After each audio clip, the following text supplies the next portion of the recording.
We call it ZIPINAR. We try to give to our attendees, to our audiences who have joined in on our Let Us Talk It platform, to give the best information, new ideas in this 1 hour that they spend with us. And we have 2 speakers on our Let Us Talk It platform like every week.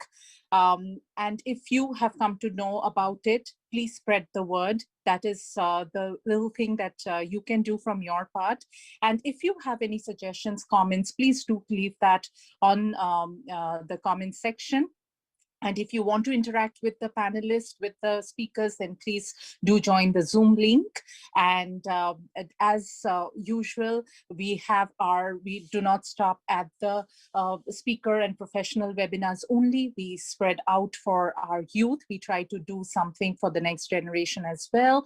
And doing that, we have 2 sessions of younger youth group starting from 6-year-old and the older youth group from teens. And they do live webinars every Friday and Saturday, different timings, and that you have to join to see how they improve in public speaking, how they improve speaking their mind out. So all these information you can get on our website, LetUsTalkIt.com. And if you have a kid and you want to enroll them, please do enroll them at LetUsTalkIt.com/youth, and you can register your kid there. So having said that, we want we want the topic for the day. So the topic for today is 4 stages of mind progression: knowledge, learning, insight, and wisdom. And how does it work, and when it works, and how it works, and where it works. We'll learn everything from our speaker, but this is about life. So this is very important. This is what we live for. We are here so this will be important. And to speak on this topic, we have with us Yatin, and he brings with him a proven track of business results for more than 34 years in the corporate world working. He has an exposure to diversity of geography and culture, and his career milestone has been huge. He has been a credentialized personal coach, independent director, CEO, and definitely the list goes on, and which I will definitely ask him to elaborate on. He has been, he writes on LinkedIn and has 150 plus posts and 40 plus articles. He has been a member of ICF and other active coaching groups in India. And we definitely people I would say, talking to him and being in contact for the last few days, he is a perfectionist. He has been working on his slides as much as he has experience, but he wants to do better, as what I have understood. So thank you so much. Really honored to have you, Yatin. Over to you. Yes, thank you, Julian, and good morning to people on EST, and good evening to people on IST. It's wonderful to connect those who are woken up and those who are ready to sleep now. And I'm not being a reason for either. Okay, so I'm going to put I made some slide sets for you. So I'm going to put that on. Okay, can everybody see the slides now? Yes, if you could do the present mode, please. Okay. Yes. Yes, Yatin, go ahead. Oh, wonderful. Thank you. Okay, so a couple of disclaimers before I start, so that we come on the same wavelength, we understand the same way. First is the words I'm going to use: knowledge, learning, insight, and wisdom are more of my nomenclature to depict and convey specific meaning. These may or may not have to have alignment with the dictionary meanings, because our focus is meaning and not words, and words are only used as carriers to convey the meaning that we create. That's one. Second is, I am not here for giving you some knowledge again. In fact, there is nothing of what I will tell you now that you may not know previously. Then why am I here? Oh, I'm here to facilitate a journey for all of us to explore and create meaning from the known. In fact, I believe the essence of adult life is not as much as in creating new things, but as much as it is in finding new meanings to what we know and what we do, including life itself. And therefore, I have no prescription for you. I'm only making you more aware and informed. I think as an adult, you must make your own choice because it's your life. So we are now entering into the topic of 4 stages of mind progression. Here we go. Primarily, I'm going to take you through 3 sections. One is called why, what, and how. What is the content is for any task. Why is the purpose behind which anchors and directs, and which makes you understand what more, and how is the process. In addition, I've also made a slide for you to, if you have a question saying at what significance it has for me as an individual. Okay, so let's start with that. See, life to me is about sense making. It's not what is happening around, but what sense you make out of that, which fundamentally defines what you be and what you do. In a way, your world is inside you, it's not outside. The power is therefore in your mind, inside, in the perspective that all of us hold. And its power is not in intelligence, tools, or equipments, and list in the circumstances. So essentially, we're talking about the power of perspective that we hold in the mind.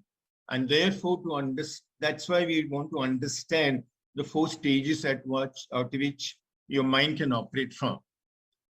So it is essentially what we do is a function of how we see, which decides how we achieve.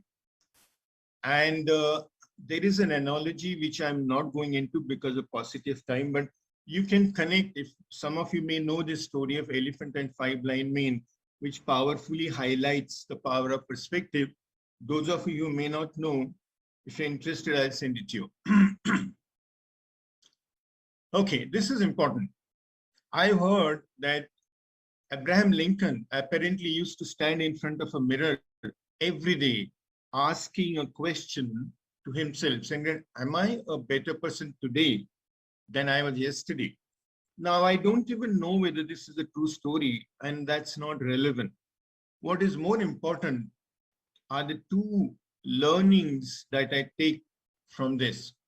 One is that we get outdated every day unless we are alert, like currency devaluation. That's important to know. And second, to update me, upgrade me, or evolve me is my responsibility. Okay, and that is why the mind progression. So this is where we will enter into the what of our content.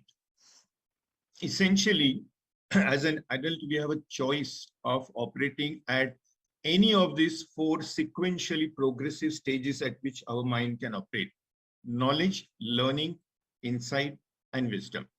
Now, as I said, these are nomenclatures I'm using, so it's important for me to make you familiar on what each stands for. They're not very different from dictionary meanings, but honestly, dictionary are not, they're not very clear in the difference between the 4. So here we stand. Knowledge to me is information. It is simply what is. Anything around you, which is your observation, reading, whatever you see and hear, is knowledge. That is outside of us, and that's common, that's same for all. Learning, the next stage, is the processing of knowledge. When you start processing, you ask a question saying that what does it mean? So that essence of your knowledge and sense making is learning. Insight is realizations from the application of that learning. Insight learning and knowledge is outside us, insight and wisdom is inside us. And that is what makes us distinctive.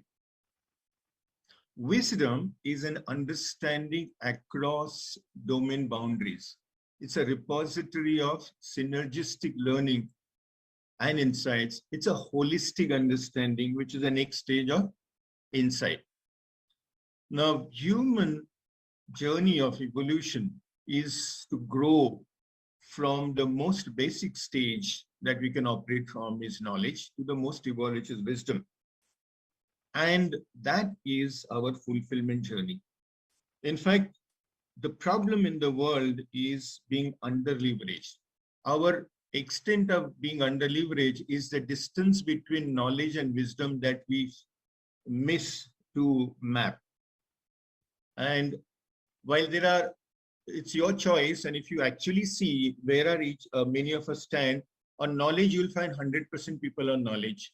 There are many on learning who's gone through our academic upbringing. There are few who are dedicated and involved who reach insight. There are very few who reach wisdom. And that's why some of us remain underleveraged. But if you ask me, wisdom is the space we should operate from. Okay, now I'm giving you the transitioning from stage 1 to 2, 2 to 3, and 3 to 4, so that you exactly understand what it takes and how is it different. Now, knowledge is like raw food ingredients. They are required, but they're meaningless until we process them and convert into a meaningful recipe. So if knowledge is equivalent to fruit, learning is taking juice from that fruit. And unless you take juice, you don't get nourishment. Now, transitioning between learning and insight is like this. Learning at best is academic, it's theoretical, and it's mostly common to all. Insight happens when you apply the learning into your work domain, and you may be a housewife, you may be a consultant, a chairman, a chaprasi, or a scientist. So when you take that learning and put it into your work domain, what comes up to you through your experiential realization is insight, and that is inside you. And that is unique to you. Theoretical learning, like Newton's law of motion, is same to you and same to me. But the nuances I pick up by using those is unique to me. If learning is a digestion process, insight is assimilation. That is where it becomes a part of us. Now, it's important to understand how we progress or transition from insight to wisdom. Insight is about growing deeper and deeper. It's more and more of the same. That's expertise. Wisdom is going broader and broader. It's going lateral. That is common sense. Insight is therefore domain specific. So you are either finance expert or a marketing expert or a real estate expert or whatever. Wisdom is domain agnostic. And I'll explain to you later that. Insights are acquired. Wisdom is your inner software which you activate.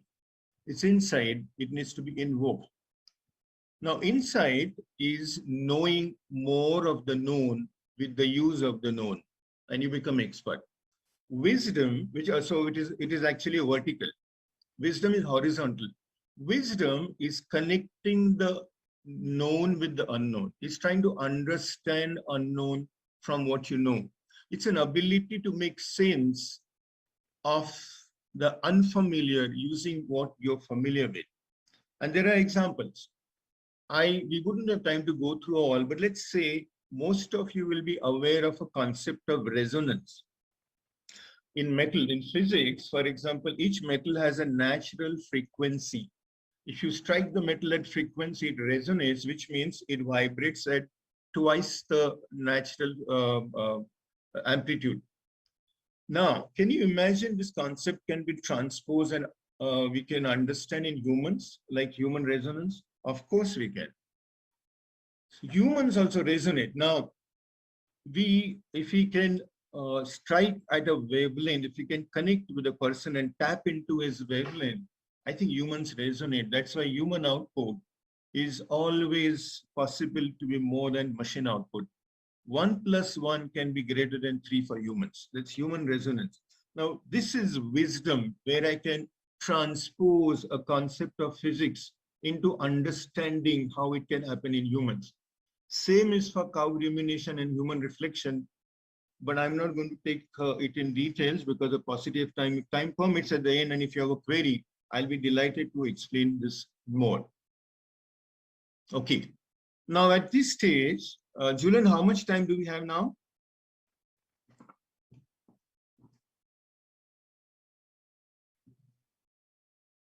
Okay. Yeah, I think typically it is, I would say 20 to 30 minutes, I guess. Yeah. So it's about, I guess we have 12 more minutes, right? Sure, yeah. Oh, wonderful. Then we are okay. So I can take more queries. Okay. Now at this stage, so I have explained to you why of this mind progression. Then I explained to you what of the mind progression. Then I'm obligated to explain to you how the process. But before that, I guess you may have a question saying that, oh, this is wonderful knowledge, but how is it relevant to me? Why should it be important for me and how do I use it? So I anticipate that query, and this is for you. See, if you can subdivide the 4 successive progressive stages of mind that you can operate from, level 1 and 2, knowledge and learning, is one subset. Level 3 and 4, insight and wisdom, is the second subset. Now, 1 and 2 is outside you, 3 and 4 is inside you. But what's more important is the extreme right column. When you're working on the platform of either knowledge or learning, you must remember that it's primarily undifferentiated. It's common to all. There's not much original thought. We essentially transpose or cut and paste what we know. That's what most of us do on WhatsApp. Circulate what comes from here to there. There's no original thought. Almost, I think 90% of WhatsApp circulation is forwarded. When you choose to operate, on the other hand, from the levels of insight or wisdom is where you differentiate. That's your differentiator, because that's inside you, that's unique to you, and that's your identity. That's where you have independent thinking. Your independent thinking doesn't have to be right or wrong. It's just authentic. And that makes you the real one, the authentic person. I think that's important. So that gives you an identity. Now, as an able and ambitious adult, you have to make a critical choice as to which of these 4 stages of mind that you want to operate from. It's either subset 1, knowledge or learning, or subset 2, insight and wisdom, because that consequently decides what you become. So you either become a faceless part of the crowd, and there's nothing wrong in that as long as you do it consciously, and that's your choice, or you have a choice to stand out, carving a unique identity.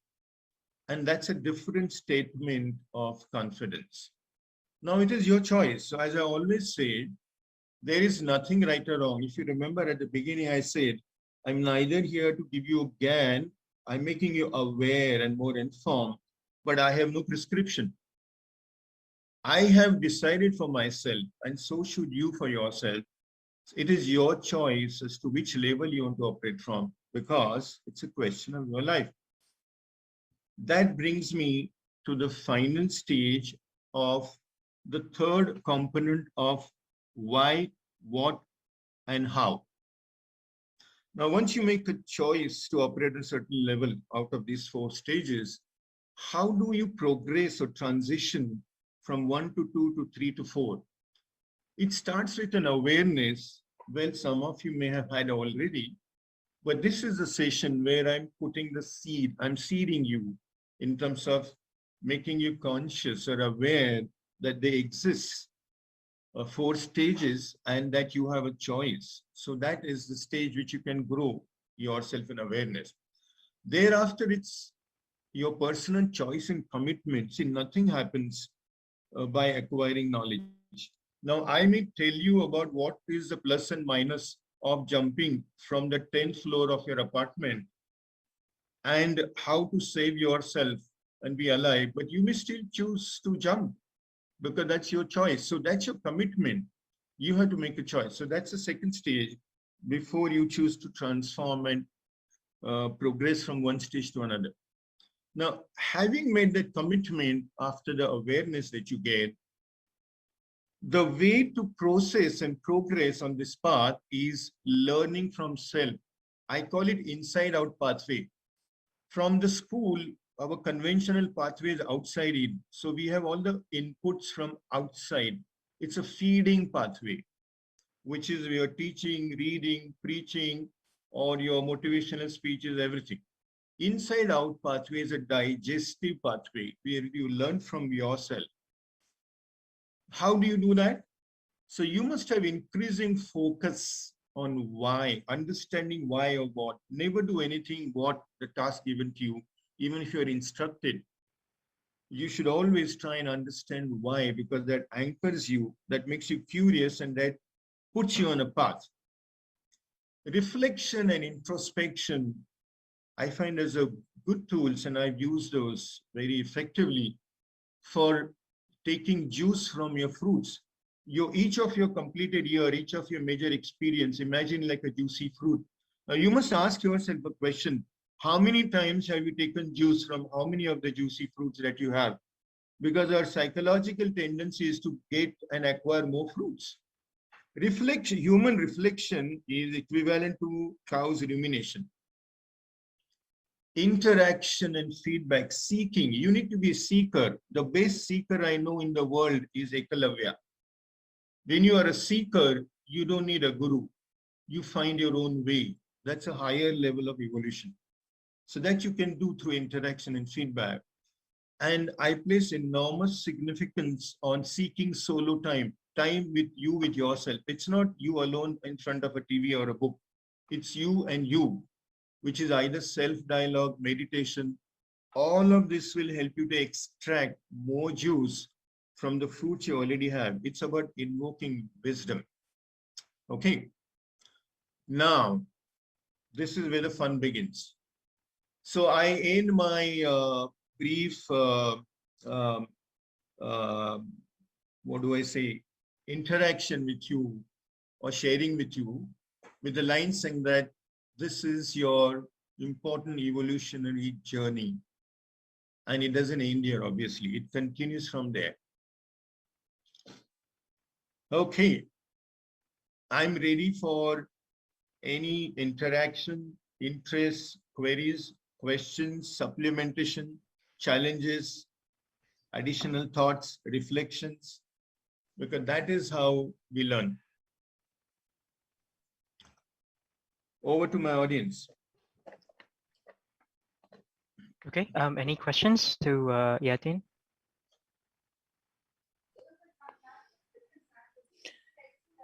Yeah, I think that is an excellent,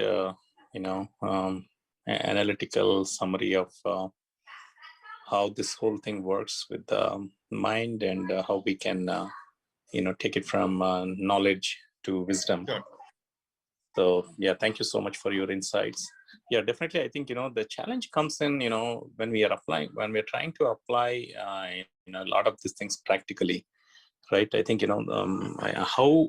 think we know we know good documentation.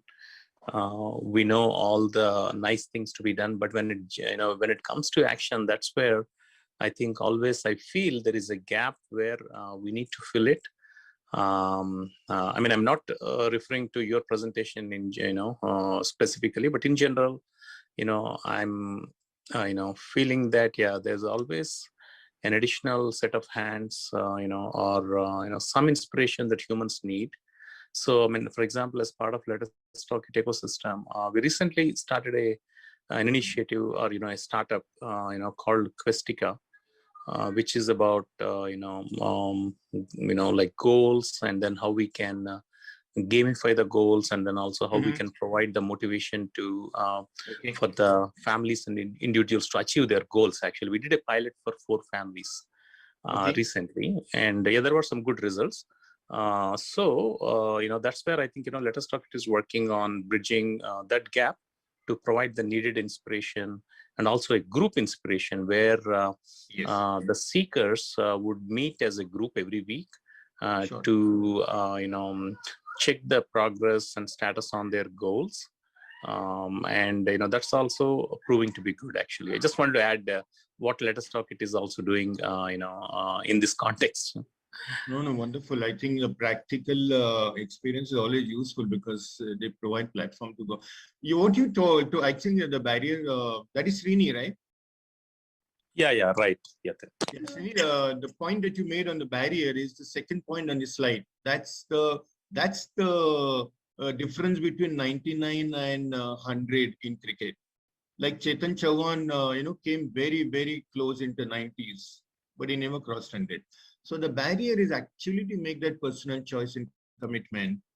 And you talked of the motivation, which is very true. But I've seen parallel to this evolution is also the transitioning of the inspiration and motivation points from external to internal. If people are familiar with Maslow's law of hierarchy, they will understand that at some point in time in your journey, your points of inspiration and motivation will move from outside to inside. That's when you take charge of your life. I know it's easier said than done, but it's true. It happens. And that is where you become accountable to yourself. You do it not because your supervisor or boss wants it. You don't do it because it's good to do. You do it because that's what you want to do. And that is possible. I know it's a difficult journey. It's a difficult turn, but I've seen it happening. So I'm hopeful. See, those of you who have crossed on my slide, this slide, those who crossed the stage 1 awareness, which is easy. Second is a commitment. I think they have close to taking that turn.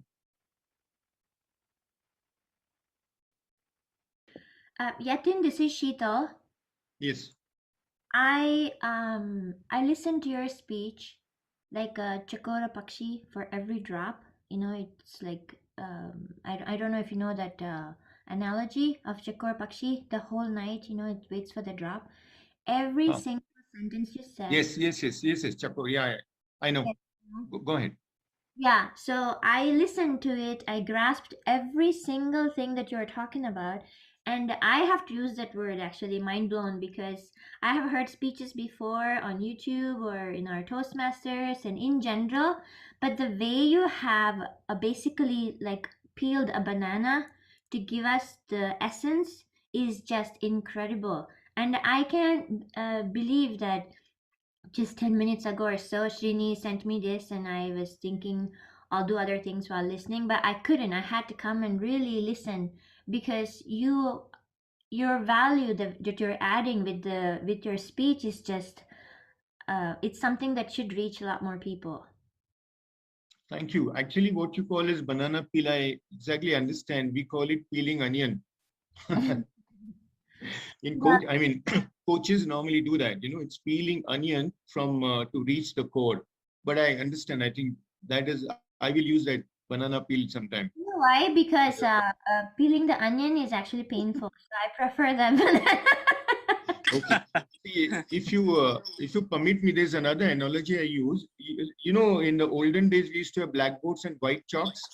Yes. Okay, you take a white chalk and you start making it blue by pouring blue ink on it. Okay, now after some while, the chalk will appear blue to you from outside. And you take a cross section and you'll see a blue rim because the inside core is still white, right? Yeah. That requires you to do more and more and more in iterations of pouring that ink so that it absorbs, it percolates from top to bottom. That is exactly like how culture penetrates from top to bottom in an organization. So that ink percolation is also useful. When Srini was talking, it came to my mind, that analogy. So most of the people will have their surfaces blue. When you start writing, the first line will be definitely in blue. The second will be in white. That's where you wander and take the cross section. You find the core is white and rim is blue. But that only means that you're on the right path. You need to pour and pour and more ink.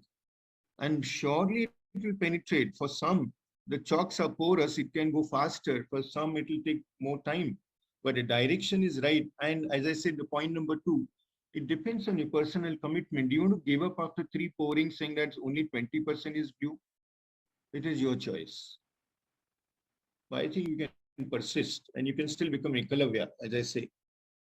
And I completely agree with that. And Srini will probably recognize the analogy of the coconut when I asked my fellow Americans and Indians, like, what do you mean by culture? Like when we say my kids, we want our kids to grow up in culture, or we want to be considering like, as if we understand our culture. But I asked them to consider the concept of coconut. Why they're called coconuts? Because we're brown on the outside, but are we really understanding the essence of our roots inside, or are we just being well, it is a derogatory term, but I was pushing my boundaries when I said that. I don't know if you understand the concept of coconut, as in like our kids can dress Indian or brown and look like that, but inside, what do they know? Like besides the gagra and besides the um, uh, Yeah. stuff. That's one of the things. And so You can is use jackfruit also next time.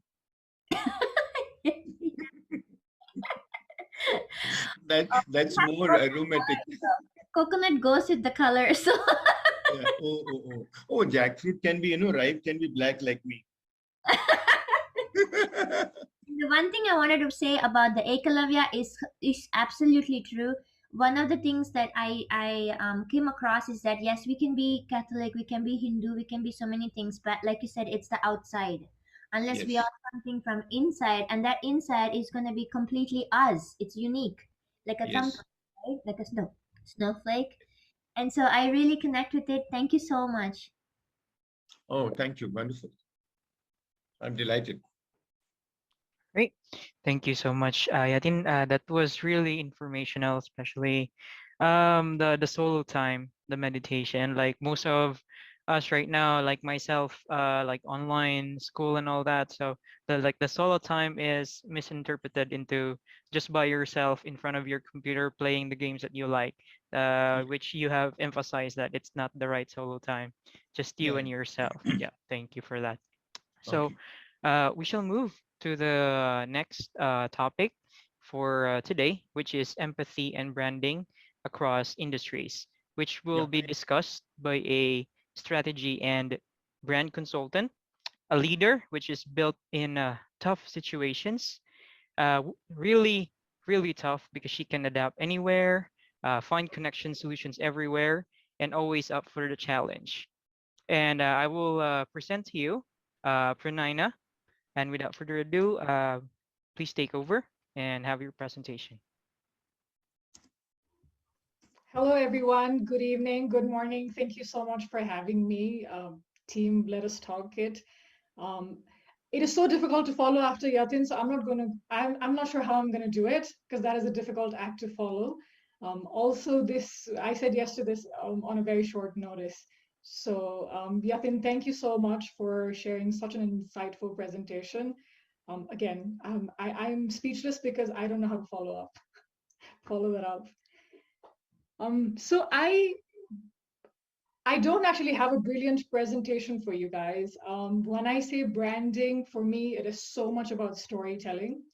So as I was sitting here, and because before this, I thought, I'm going to talk about branding, something that I've been doing for 11 years. I'm going to talk a little bit about empathy and how that has been effective for me, or how I've used empathy to be a better professional overall. But as I was sitting here and listening to Yatin, I was like, you know what? I think where I want to start with you guys is share my story. So I am from Nepal, and I started my professional journey very, very early on. I was a very shy and introverted child. I still am introvert. You might not be able to tell through my LinkedIn or through my videos, or if you look at my professional graph as well, but I am an introvert. So I grew up in Kathmandu in Nepal, and I moved. After that, I was admitted to a boarding school in India. And though it shouldn't be a culture shock because Indian and Nepali culture are very, very similar, once I moved to India, it was still adapting. So the thing that helped me adapt was to really try to understand people around me and to find commonalities. And that is what helped me adapt to that culture. Once I moved, so that was lesson number one for me. And as I tell you my story, I'll tell you how these lessons have it's the same lessons over and over again. And when I talk about empathy or branding, you will see how there are a lot of commonalities, no matter, even if I was a school student or no matter which country I was in. So then I was 17, fresh-eyed. I went to the US for my bachelor's degree. And once I moved to the States, again, culture shock, being a minority there, and being asked questions like, so there were people who asked me if I lived in an igloo. There was once, I remember it was winter and I was wearing a sweater and someone asked me why I was feeling cold because I came from the country of mountains. And my response was like, wow, you know I come from the country of mountains? Because not many people know about Nepal.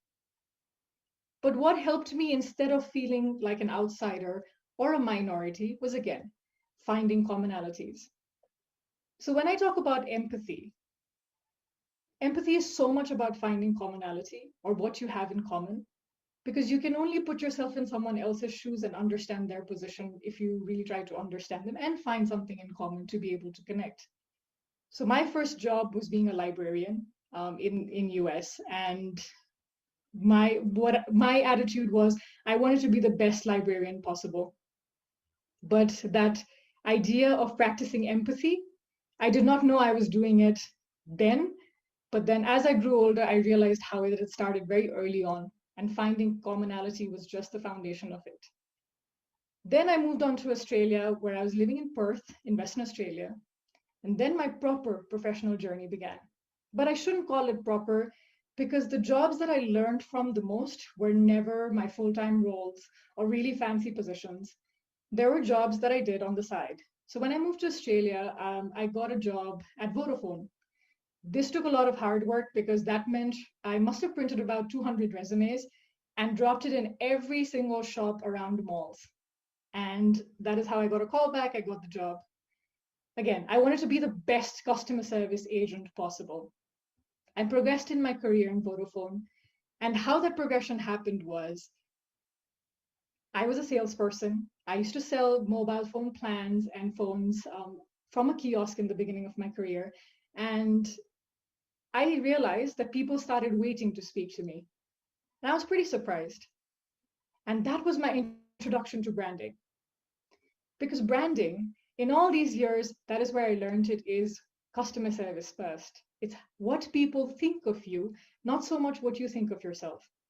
So branding for me today as well is the customers or your users' gut feeling about you or your brand. It's never what you say.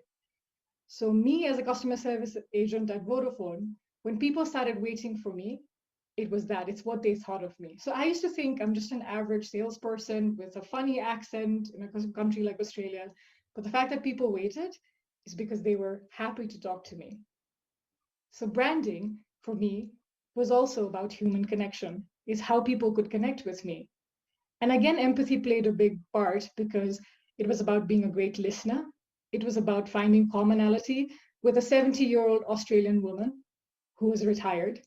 And me, this 18-year-old at that point, living in a country like Australia, but finding the common ground and using empathy.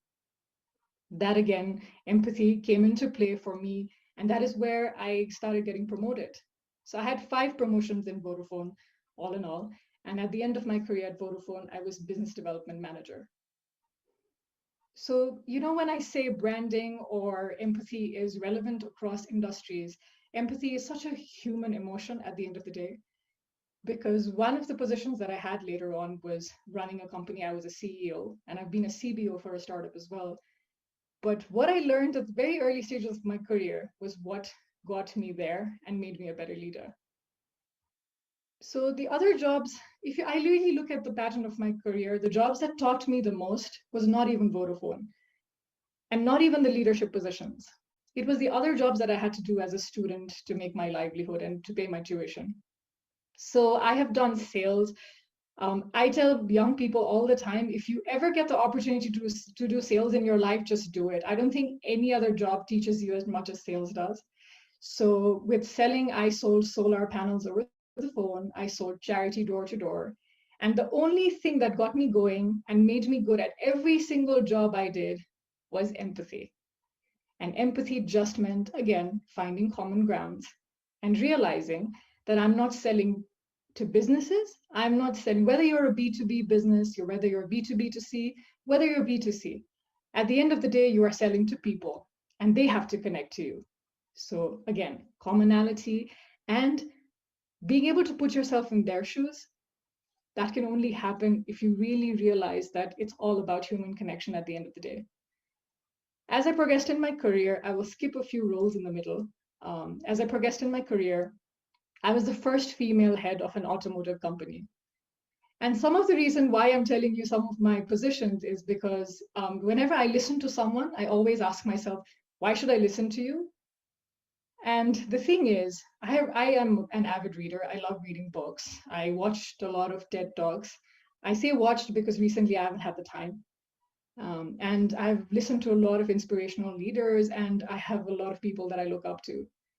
But the thing that I can share with you the best is my experience, because that has been my greatest teacher. And I can speak about my experience with a lot of conviction. And that is why I'm talking about, even within branding, I want to take you through my career. So I ventured into marketing and I realized marketing was pretty much the same thing. Marketing. So before I move on, let me tell you a quick difference between marketing and branding, because I've realized that a lot of people mix it up.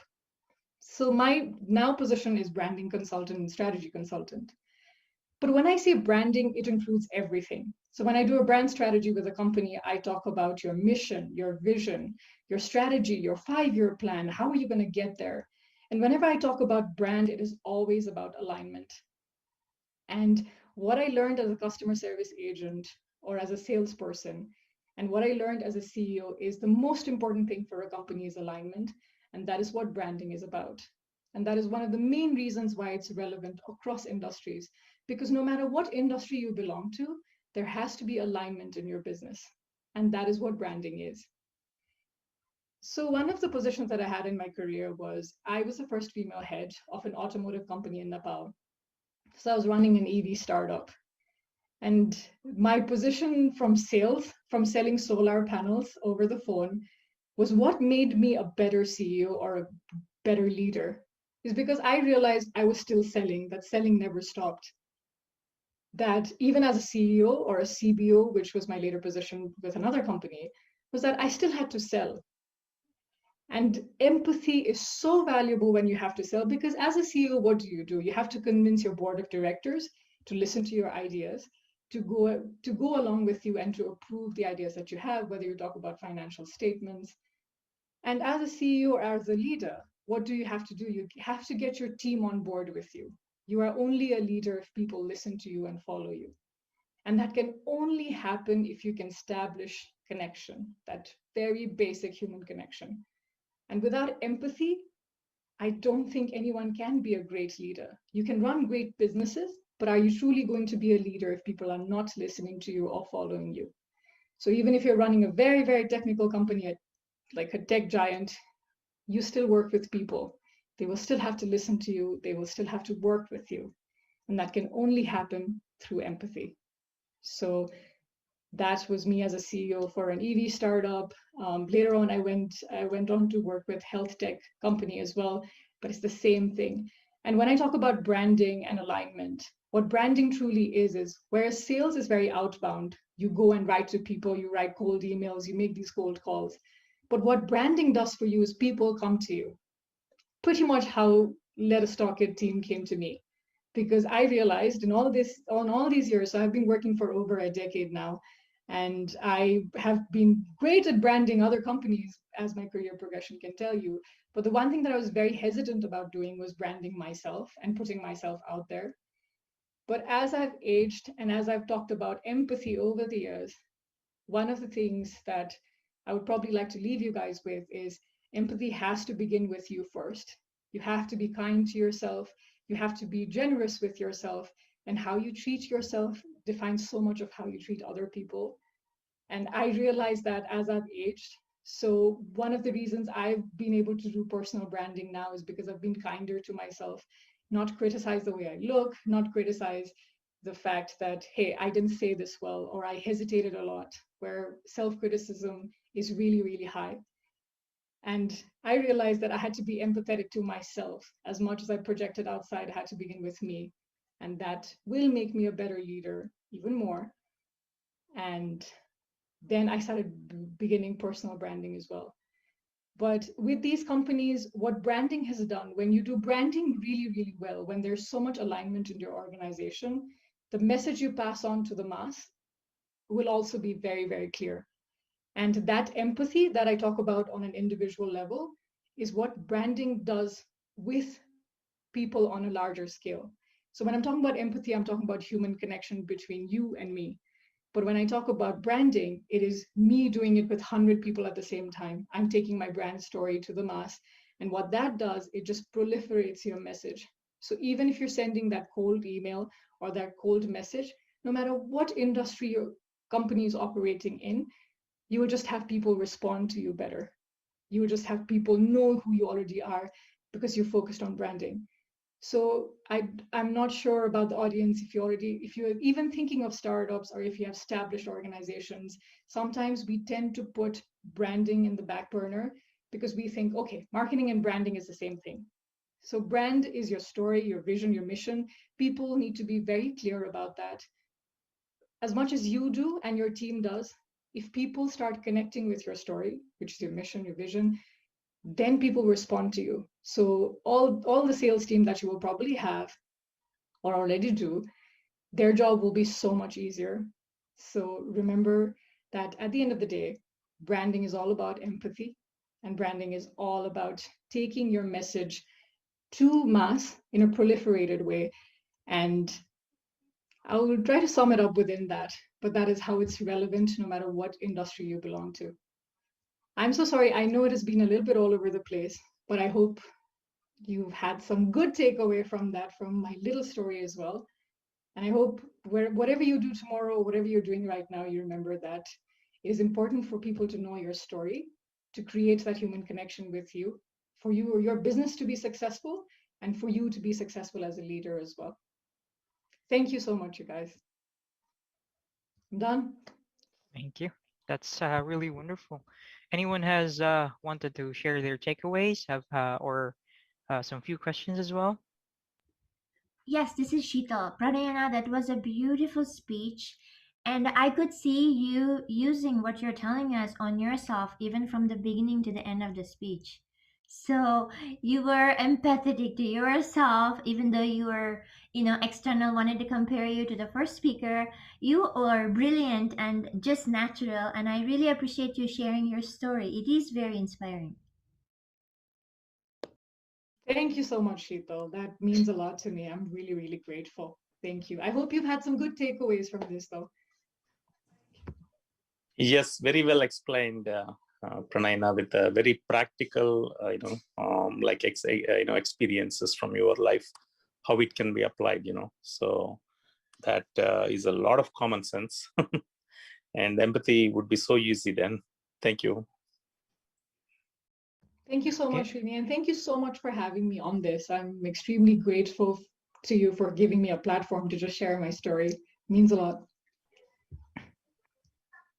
Yeah, pleasure is ours. Yeah, that's also we are as grateful as having you as well, sharing your stories and inspiring the attendees, especially me, which I am sometimes like criticizing myself in some areas I am inferior with. But yeah, you've shared your experience, which gave me an idea on how to do it. All right. So since everyone have shared their insights and all that, so we can now conclude today. But beforehand, thank you, speakers, for your time, for the efforts, and for all the wonderful things that you have shared to us today. And just to let you know, we also have our live youth Let Us Talk It webinar every Saturday at 4 p.m. Eastern Time. This week, The topic is Youth's Own Business Ideas. You can join the sessions every Tuesdays and Thursday at 4:30 p.m. Eastern Time by registering at our website, LetUsTalkIt.com /youth. For younger youth group, we have live webinar this Friday, June 4th at 8:30 p.m. Eastern Time. Topic is youth favorite summer activities. This will be exciting. Hope you all can join these youth webinars, which will promote and also encourage our youth. All right. So thank you so much, everyone. Thank you, speakers, and enjoy the rest of the day. Thank you. Wonderful. Yeah. Bye, everybody. Hi, Pranay. Oops.